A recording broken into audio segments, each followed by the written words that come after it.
Hey guys, so I'm here at my local, one of my local Mexican restaurant companies, and so I wanted to bring you this video because I installed an inverter, a 1200 watt inverter in my truck a couple months ago, and um, many people ask me, why do you need that? You're not going to need that. You always have power on site, and yeah, we do always have power on site. However, when you're working at a crowded kitchen such as this, the last place you want to be is on the food line working on a prep table. So um, today I had the chance to test my new inverter out in a real world application. So what I've done is I brought the prep table outside to my truck. I pulled my truck up to the back door, and I brought the prep table out to my truck, and that gave me a chance to test my inverter and also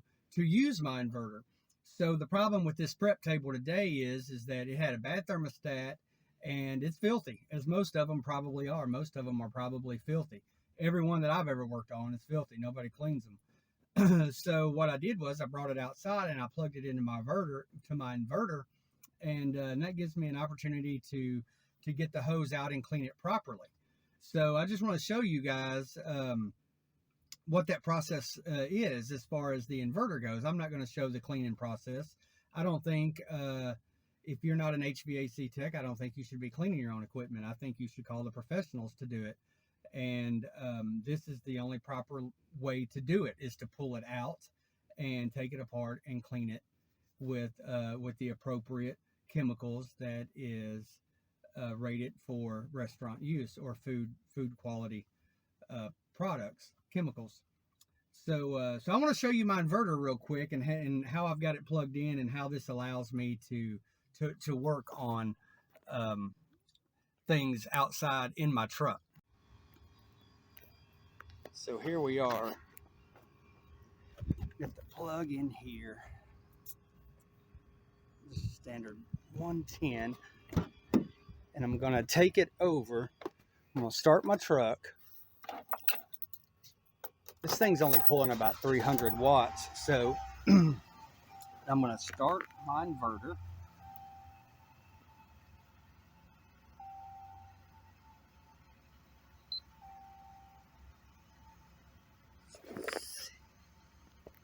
You see, I'm running 14 volts, so plug that in, and there you go.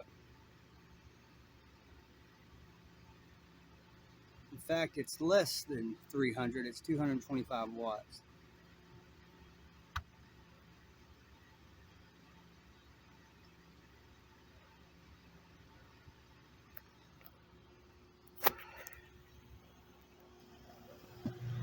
All systems go.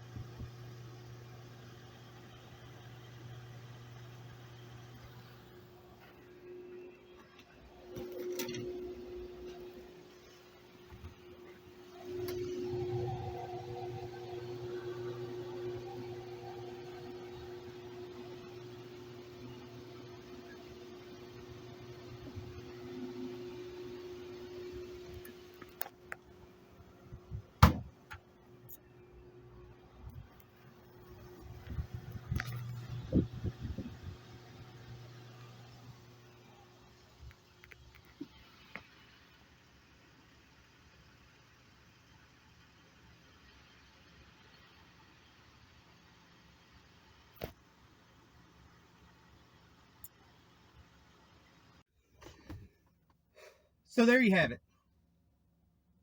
What a convenient way for an HVAC tech or even an appliance tech to work on little small prep tables and small coolers. Now, I'm not sure if this would be practical for like a residential situation to bring the refrigerator outside.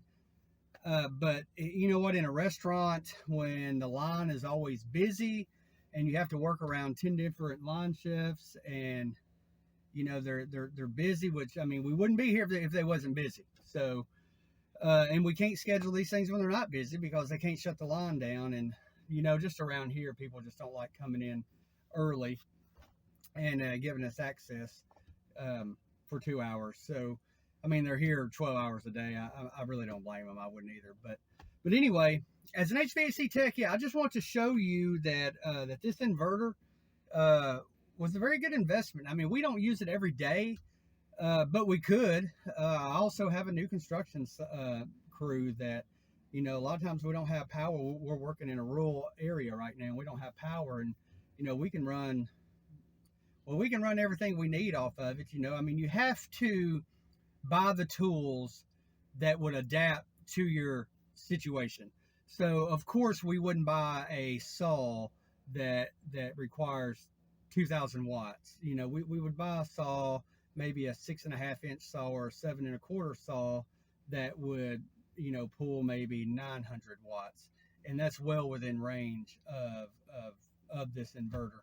And of course, I mean, we can always get different inverters, but you know, the wire that's required, you know, I pulled number 2 wire to this, and the wire that's required, you know, starts becoming an issue. So, so yeah, I think if you're within the 1,200 to 2,000 watt category of inverters, I think for the most part, as an electrician and an HVAC tech, and even on new construction, I think that would be plenty. But yeah, I was excited to work on this prep table today as a field experiment. You know, that I can bring it outside and plug it into my truck and get out of the way of the chefs. Right now, it's 11 o'clock our time, and we're in the city that Fort Campbell is in. So the military is getting ready to break for lunch, and when they do, you know, this place is going to be hopping. So there's no way I could have worked on this inside. So yeah, I mean, you know, I think probably $300, $400, $500 tops in this inverter setup. And you know, this is a new truck, so I mean, I plan on having this for the next 5 years. So, you know, even at the ladder at $500, it's $100 a year to have this in my truck. And if I sell it, when I sell it, I can always take it out and use it in my next vehicle. So yeah, I just wanted to just kind of let you guys know, you know, these inverters are really for electricians and technicians, HVAC, refrigeration technicians.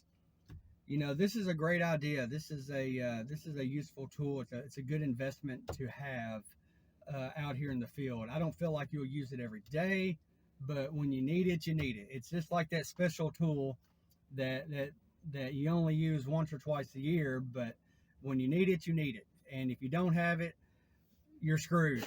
But this is a huge convenience. And you know what, guys? Even if I did not use this at all in the field, and we get a snowstorm, my power goes out, I've still got 1,200 watts I can divide up and run my home. I have a 26-gallon gas tank, and I feel like I could probably idle this truck for probably about a week.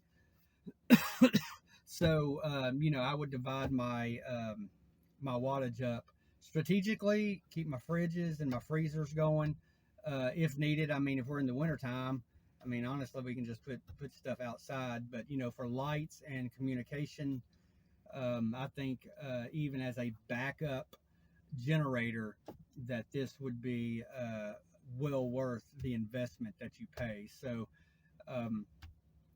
you know, I would say as an HVAC tech and a homeowner, I would say you can't go wrong with a $300 to $500 investment. So anyway, thanks for joining me, and I'm going to get back to cleaning this prep table.